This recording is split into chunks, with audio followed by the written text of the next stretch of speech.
नमस्कार दोस्तों, मैं हूं अमित और स्वागत करता हूं आपके अपने चैनल अमित जीएस सेंटर में। दोस्तों, आज की इस वीडियो में हम पढ़ने वाले स्टैटिक जी के जो सभी एग्ज़ाम्स के लिए यानी कि सभी कॉम्पिटिटिव एग्ज़ाम्स के लिए काफ़ी इंपॉर्टेंट है। सो इस वीडियो को शुरू से अंत तक ज़रूर देखिएगा।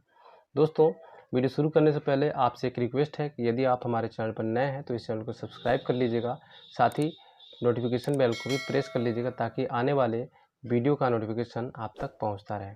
तो चलिए दोस्तों, हम शुरू करते हैं। आज का पहला प्रश्न है, 1928 के बरदोली आंदोलन का नेतृत्व किसने किया था? तो दोस्तों, किसने किया था? सरदार वल्लभ भाई पटेल ने किया था।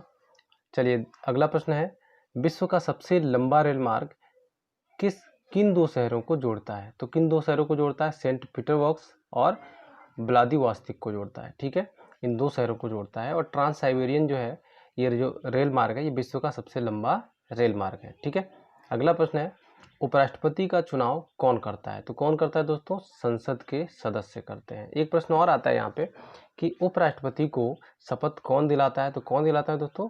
राष्ट्रपति दिलाता है। ठीक है ना। चलिए चलते हैं अगले प्रश्न पे।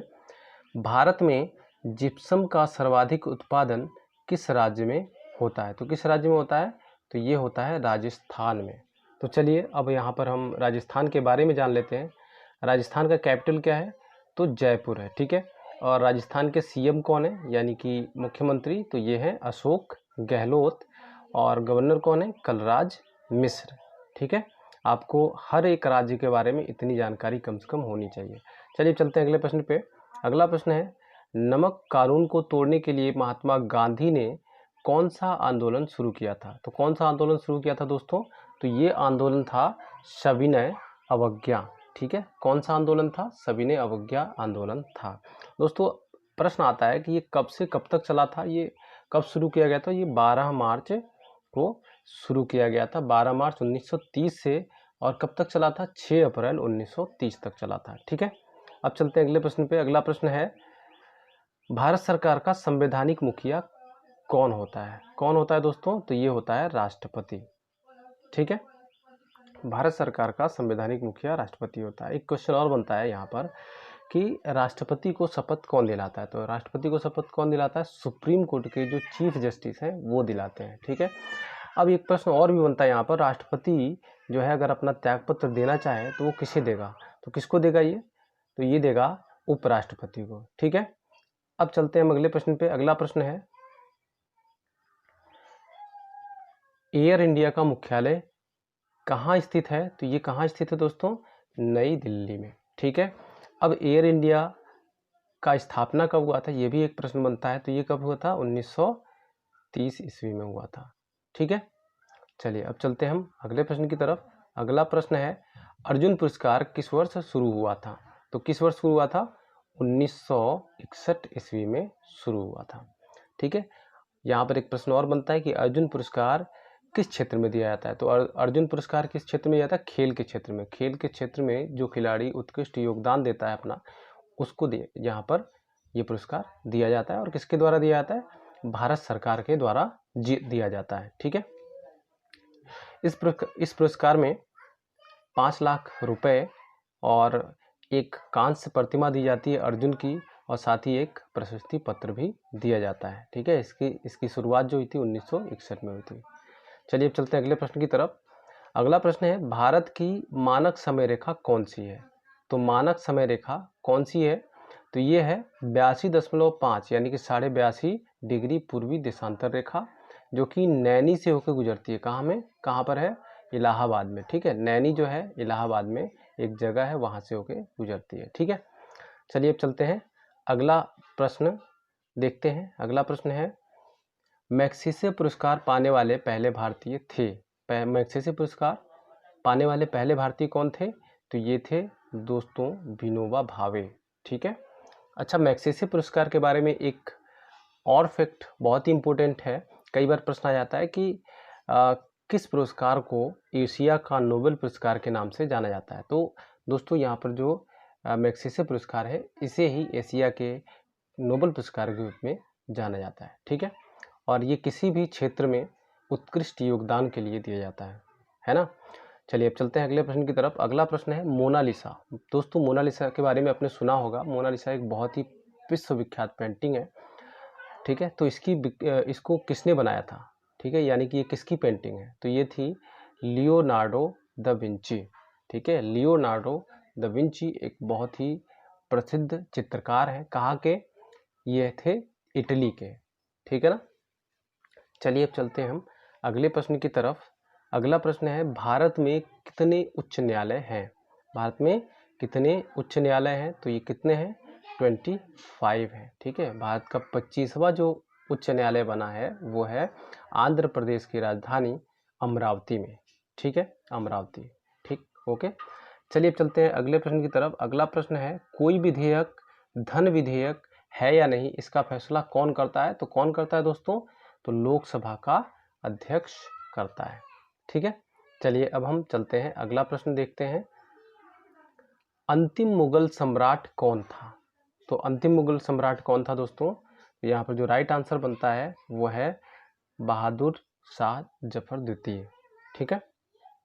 अगला प्रश्न है, तंबाकू पर पूरी तरह प्रतिबंध लगाने वाला विश्व का पहला देश है, कौन है, भूटान है, ठीक है। कौन सा है, भूटान देश है जिसने तंबाकू पर पूर्ण रूप से प्रतिबंध लगा दिया है, ठीक। अब बात आई भूटान की, तो भूटान की राजधानी क्या है, थिम्पू, और वहाँ की करेंसी क्या है, नगुल ट्रम, ठीक है। अगला प्रश्न है, गोदान किसकी रचना है, किसकी रचना है गोदान, तो मुंशी प्रेमचंद की रचना है, ठीक है।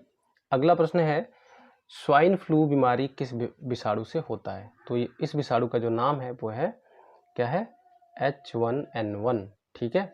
अच्छा, विषाणु के बारे में एक चीज़ और बहुत इंपॉर्टेंट है, जानना होगा कि विषाणु जो है ये सजीव और निर्जीव के बीच का कड़ी होता है, ठीक है। जब ये जीवित कोशिका में पहुंचता है तो सजीव की तरह कार्य करने लग जाता है, और जब ये निर्जीव कोशिका में पहुंचता है तो ये निर्जीव की तरह कार्य करता है, ठीक है, यानी कि निर्जीवों का लक्षण प्रदर्शित करता है, ठीक है। चलिए अब हम चलते हैं अगले प्रश्न की तरफ। अगला प्रश्न है, प्रथम विश्व युद्ध कब शुरू हुआ था, तो प्रथम विश्व युद्ध शुरू हुआ था 28 जुलाई 1914 में।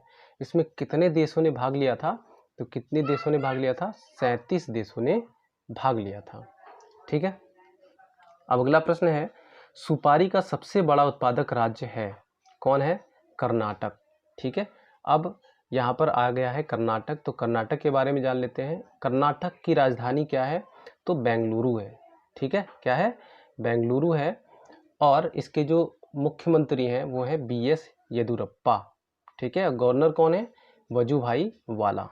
तो आपको इतनी बातें जाननी होगी हर एक स्टेट के बारे में, ठीक है। चलिए अब चलते हैं अगले प्रश्न की तरफ। अगला प्रश्न है, संविधान सभा के संचालन समिति के अध्यक्ष कौन थे, तो कौन थे दोस्तों, ये थे डॉक्टर राजेंद्र प्रसाद। एक क्वेश्चन इसके साथ और आता है, बहुत ही बार एग्जाम में पूछा जाता है कि ड्राफ्टिंग कमेटी के अध्यक्ष कौन थे, ड्राफ्टिंग कमेटी के यानी कि प्रारूप समिति के अध्यक्ष कौन थे, तो वो थे डॉक्टर भीमराव अंबेडकर, ठीक है। चलिए बढ़ते हैं अगले प्रश्न की तरफ। राष्ट्रीय मतदाता दिवस कब मनाया जाता है, तो राष्ट्रीय मतदाता दिवस मनाया जाता है 25 जनवरी को, ठीक है। 25 जनवरी 1950 में ही निर्वाचन आयोग की स्थापना की गई थी, ठीक है। चलिए अब चलते हैं अगला प्रश्न देखते हैं। अगला प्रश्न है, स्वांग किस राज्य की लोक नृत्य कला है, तो किस राज्य की है, तो ये है हरियाणा राज्य की, ठीक है। अब हरियाणा नाम आ गया है तो हरियाणा के बारे में जान लेते हैं। हरियाणा के CM कौन है, मनोहर लाल खट्टर। कैपिटल क्या है, चंडीगढ़। और गवर्नर कौन है, सत्यदेव नारायण आर्य, ठीक है। अगला प्रश्न है, किस संविधान संशोधन द्वारा मौलिक कर्तव्यों को संविधान में जोड़ा गया, तो किस संविधान संशोधन द्वारा, तो 42वें संविधान संशोधन द्वारा मौलिक कर्तव्यों को संविधान में जोड़ा गया, ठीक है। अगला प्रश्न है, विजय स्तंभ कहाँ स्थित है, तो चित्तौड़ में। दोस्तों ये चित्तौड़ है कहाँ पे, तो राजस्थान में है, ठीक है। अगला प्रश्न है, विश्व का सबसे लंबा रेल मार्ग है, तो सबसे लंबा रेल मार्ग क्या है, ट्रांस साइबेरियन, जो कि पिछले क्वेश्चन में मैंने इसको कवर कर दिया था। अगला प्रश्न है, अमरकंटक किस नदी का उद्गम स्थल है, तो किसका है, नर्मदा। चलिए चलते हैं अगले प्रश्न की तरफ। प्रश्न है, भारत में जिप्सम का सर्वाधिक उत्पादन किस राज्य में होता है, तो राजस्थान राज्य में होता है, ठीक है। राजस्थान का कैपिटल क्या है, जयपुर। राजस्थान के CM कौन है, अशोक गहलोत। गवर्नर कौन है, कलराज मिश्र, ठीक है। अगला प्रश्न है, ईस्ट इंडिया कंपनी भारत में पहला कारखाना कहाँ लगाया था, तो कहाँ लगाया था, सूरत में, सूरत जो कि गुजरात में है, ठीक है। तो गुजरात के कैपिटल क्या है, गांधीनगर। CM कौन है, तो विजय रूपानी। गवर्नर कौन है, आचार्य देवव्रत, ठीक है। अगला प्रश्न देखते हैं, आईने अकबरी पुस्तक किसने लिखी थी? तो अबुल फजल ने लिखी थी। ठीक है। अगला प्रश्न है बुली, यहाँ पे बोली हो गया है जबकि यहाँ पे होना चाहिए बुली। ठीक है। बुली शब्द किस खेल में प्रयुक्त होता है? तो किस खेल में होता है? हॉकी में होता है। ठीक है। अगला प्रश्न है, झीलों की नगरी कौन सा शहर कहलाता है? तो कौन सा शहर कहलाता है? उदयपुर कहलाता है। अगला प्रश्न है, उड़न परी किसे पुकारा जाता है? तो उड़न परी किसे पुकारते हैं? तो पीटी उषा को पुकारते हैं। ठीक है। तो अगला प्रश्न है, किसके जन्म दिवस को शिक्षा दिवस के रूप में मनाया जाता है? तो मौलाना अबुल कलाम के जन्म दिवस को शिक्षा दिवस के रूप में मनाते हैं। ठीक है। वीडियो को पूरा देखने के लिए बहुत बहुत धन्यवाद। मिलते हैं अगले वीडियो में, तब तक के लिए बाय बाय, टेक केयर।